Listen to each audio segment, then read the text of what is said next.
সমালোচনা নকৰো বুলি কোৱা মুখ্যমন্ত্ৰীয়ে পিটিআৰত কৰিছে সমালোচনা। পিটিআৰত এতিয়াও আছে নোপোৱাৰ বেদনা। পিটিআৰত প্ৰধানমন্ত্ৰীয়ে দিয়া ঘৰৰ মালিক ভিচিডিচি। পিটিআৰত প্ৰধানমন্ত্ৰী মুখ্যমন্ত্ৰীতকৈ শক্তিশালী ভিচিডিচি। নাম নোলোৱাকৈ ইউপিপিএলক সমালোচনা মুখ্যমন্ত্ৰীৰ।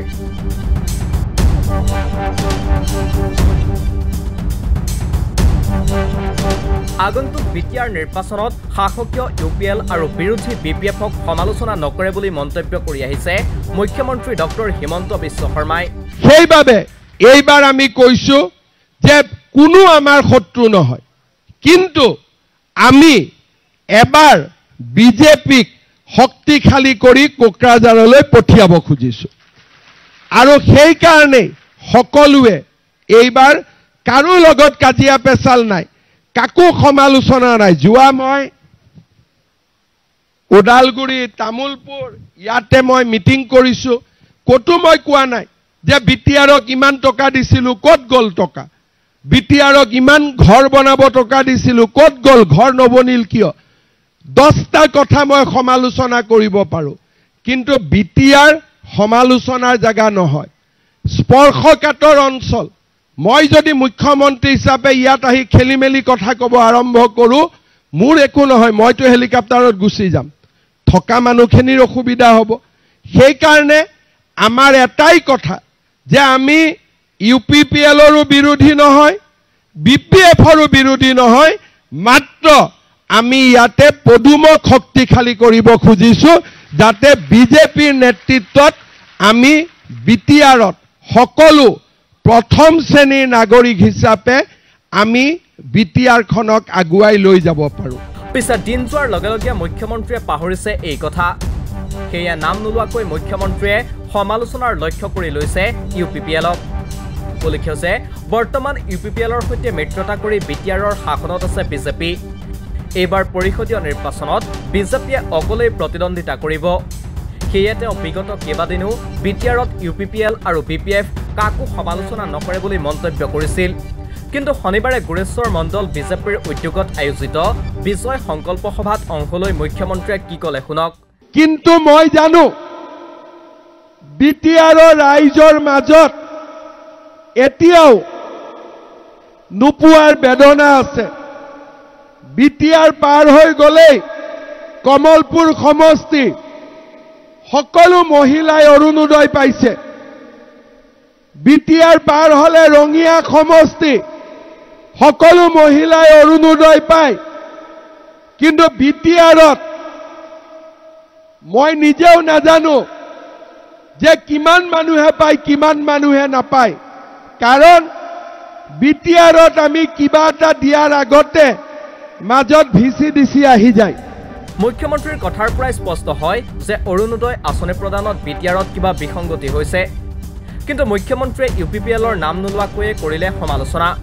আনহাতে প্ৰধানমন্ত্ৰী আৱাস যোজনাৰ সন্দৰ্ভতো ইউপিপিএলৰ নাম নোলোৱাকৈ সমালোচনা মুখ্যমন্ত্ৰীৰ। প্ৰধানমন্ত্ৰীয়ে দিয়া ঘৰৰ মালিক বিটিআৰত ভিচিডিচি বুলি অভিযোগ কৰে। একেদৰে ৰাজ্য চৰকাৰে দিয়া অৰুণোদয় আঁচনিৰ প্ৰপত্ৰও ভিচিডিচিয়ে প্ৰদানৰ অভিযোগ মুখ্যমন্ত্ৰীৰ। ডাঙৰ মাছে সৰু মাছক খোৱাৰ দৰে ভিচিডিচিয়ে দুখীয়া মানুহক খাই থকাৰো অভিযোগ মুখ্যমন্ত্ৰীৰ। বড়োভূমিত প্ৰধানমন্ত্ৰী মুখ্যমন্ত্ৰীতকৈ ভিচিডিচিহে শক্তিশালী বুলিও অভিযোগ কৰে মুখ্যমন্ত্ৰীয়ে। প্ৰধানমন্ত্ৰীয়ে ঘৰ দিয়ে, ঘৰৰ মালিক প্ৰধানমন্ত্ৰী, কিন্তু বিটিআৰত মালিক ভিচিডিচি। হয়নে নহয়? অৰুণোদয় আমি দিওঁ, কিন্তু ইয়াতে অৰুণোদয় ফৰ্মখন কোনে বিলাব? বোলে ভিচিডিচি।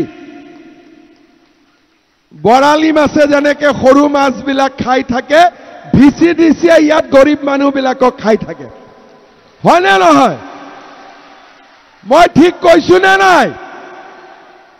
মইতো প্ৰথমতে আহি বুজি নাপাওঁ যে দাদা অৰুণোদয় পোৱা নাই। আৰে কিয় পোৱা নাই? চবকতো দি দিছো। বোলে নহয়, আমাক ভিচিডিচিয়ে দিয়া নাই। বোলে ঘৰ পোৱা নাই, কিয় পোৱা নাই? বোলে ভিচিডিচিয়ে দিয়া নাই। এতিয়া বড়োলেণ্ডত প্ৰধানমন্ত্ৰী মুখ্যমন্ত্ৰীতকৈ ভিচিডিচিহে বেছি পাৱাৰফুল। মুখ্যমন্ত্ৰীয়ে এইবাৰৰ পৰিষদীয় নিৰ্বাচনৰ পাছত বিটিআৰত বিজেপি আটাইতকৈ শক্তিশালী দল হোৱাৰ পোষকতা কৰে। বিটিআৰ জন্ম হোৱা ২২ বছৰৰ পাছতো বহু মানুহে বিটিআৰৰ বাহিৰত থাকিম নেকি বুলি প্ৰশ্ন কৰাৰ কথাও উল্লেখ মুখ্যমন্ত্ৰীৰ। যে এইবাৰৰ ইলেকশ্যনৰ পিছত বিটিআৰত বিজেপি আটাইতকৈ শক্তিশালী দল হিচাপে পৰিগণিত হ'ব লাগিব। ২০০৩ চনৰ পৰা আমি BPF-কো চালো, আমি UPPL-কো চাইছো। বিটিআৰত পৰিৱৰ্তনো হৈছে, কিন্তু তথাপিতো মই যদি এতিয়া গোৰেশ্বৰৰ ৰাইজক কওঁ যে ৰাইজ বিটিআৰত থাকিব ইচ্ছা নে আপোনালোকে বিটিআৰৰ পৰা ওলাই যাব খোজে, এতিয়াও বহুত মানুহে ক'ব ওলাই যাব খোজো। কিয় কয়? তামোলপুৰত যদি মই সুধো যে বিটিআৰত থাকিবনে বিটিআৰৰ বাহিৰত যাব, বোলে বাহিৰত যাম। এতিয়াও অসম চৰকাৰৰ হাতত ৫৫০খন গাঁৱৰ আবেদন আছে যে আমাক বিটিআৰৰ পৰা বাহিৰত লৈ যাওক। কিমান দিন হ'ল বিটিআৰ হোৱা? ২২ বছৰ হ'ল। অৰ্থাৎ বিটিআৰ জন্মোতে ২০০৩ চনত যিটো ল'ৰা মাকৰ কোলাত আছিল, এতিয়া সি বিয়া বাৰু কৰা বয়স হৈ গ'ল। ২২ বছৰ হ'ল, কিন্তু মানুহে এতিয়াও মনতে চিন্তা কৰে যে আমি বিটিআৰৰ বাহিৰত থাকিম নেকি। কিয় চিন্তা কৰে? UPPL আৰু BPF-ক সমালোচনা নকৰোঁ বুলি কোৱা মুখ্যমন্ত্ৰীয়ে এতিয়া নাম নোলোৱাকৈ কৰা সমালোচনা অতি তাৎপৰ্যপূৰ্ণ হৈ পৰিছে। বিটিআৰ নিৰ্বাচনৰ দিন ঘোষণাৰ পাছত প্ৰচাৰ সভাবোৰত মুখ্যমন্ত্ৰীৰ বক্তব্য হ'ব চাবলগীয়া।